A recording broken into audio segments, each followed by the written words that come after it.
Bonjour et bienvenue. Aujourd'hui, on va parler objets connectés et plus exactement lampes connectées avec l'ampoule AVA d'Elgato qui est vendue environ 39,95 €, disponible dans de nombreux magasins en ligne et qui a comme particularité d'être une ampoule Bluetooth commandée par iPad ou iPhone.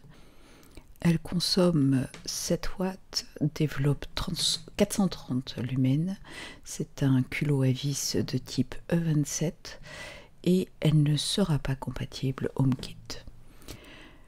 Il suffit de la brancher dans une lampe compatible, ici une lampe à boule à gros culot vendue chez Ikea, de récupérer l'application sur l'App Store, de l'installer et de la lancer.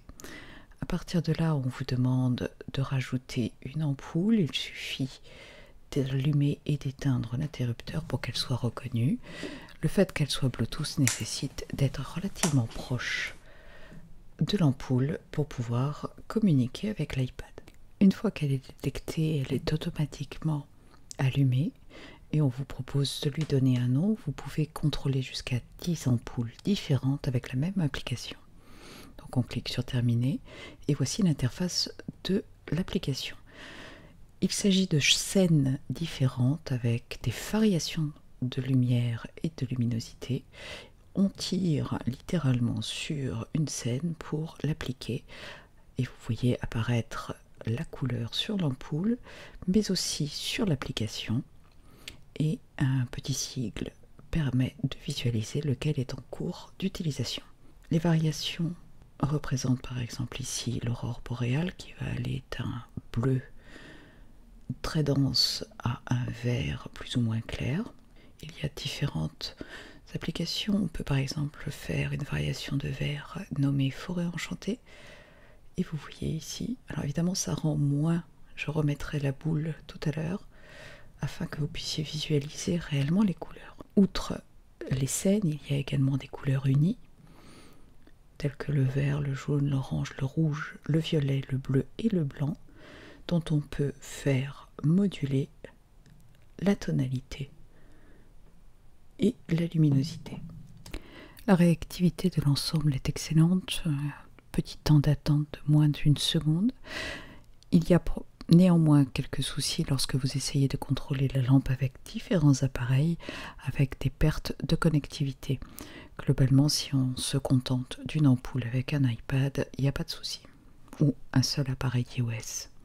Outre les fonctionnalités de lumière d'ambiance, on a également, et là je repasse avec la boule pour un meilleur rendu, une fonction de réveil sur laquelle on va choisir l'ampoule qui sera concernée, l'heure de réveil que l'on règle à volonté, des sons qui peuvent être soit un chant d'oiseau, soit une musique contenue dans la bibliothèque iTunes. Arrivé à quelques minutes de l'heure, la lampe va commencer à s'allumer de façon très progressive et émettre un son.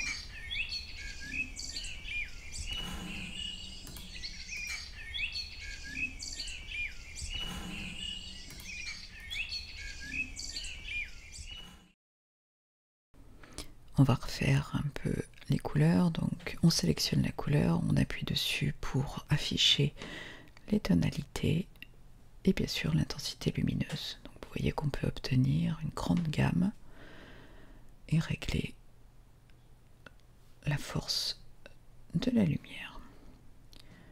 On choisit bien sûr la lampe lorsque l'on en a plusieurs.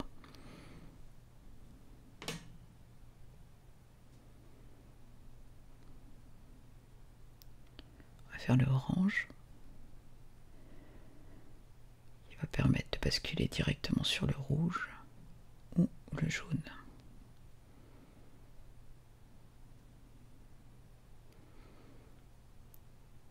Même chose pour le bleu où l'on va basculer du turquoise au presque violet.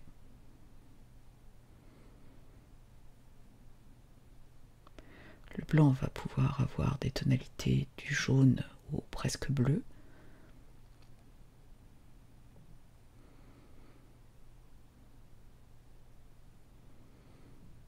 le violet permet d'obtenir du rose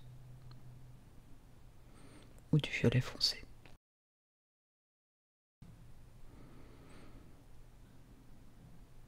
Les couleurs sont très riches, elles ne rendent pas très bien en vidéo, mais l'ensemble est tout à fait convaincant. Calme de Provence va ainsi faire varier les couleurs en allant d'un bleu à un violet, voire en passant par le rose.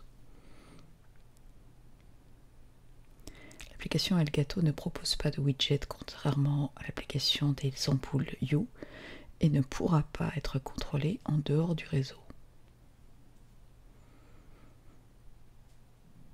Il est impossible également d'appliquer une programmation et tout au plus peut-on demander à Siri d'ouvrir l'application, mais on ne peut pas lui demander d'ouvrir l'ampoule ou d'allumer l'ampoule.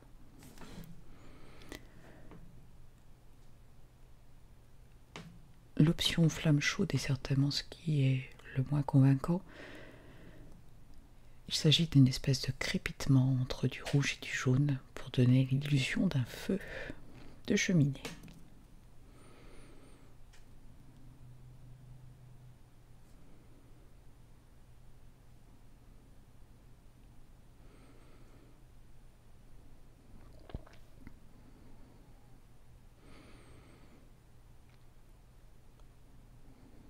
Parfois, comme on le voit ici, il y a un petit délai. L'ampoule a un peu de mal à réagir. Et la bascule, par exemple, ici, vers Brise de Montagne, a eu un peu de mal. En général, il suffit de patienter et ça finit par se faire, au pire de quitter l'application. Bien évidemment, une fois que l'on a choisi la couleur, on n'est pas obligé de rester dans l'application et d'attendre. La programmation est chargée dans l'ampoule et se déroule toute seule. Il faut par contre ouvrir l'application si on veut changer ou éteindre. Aurore boréale donc, est un bleu vers un vert d'une couleur extrêmement belle, contrairement aux ampoules Hue qui sont incapables de faire un vrai vert. J'avoue que le vert de Elgato est très apaisant.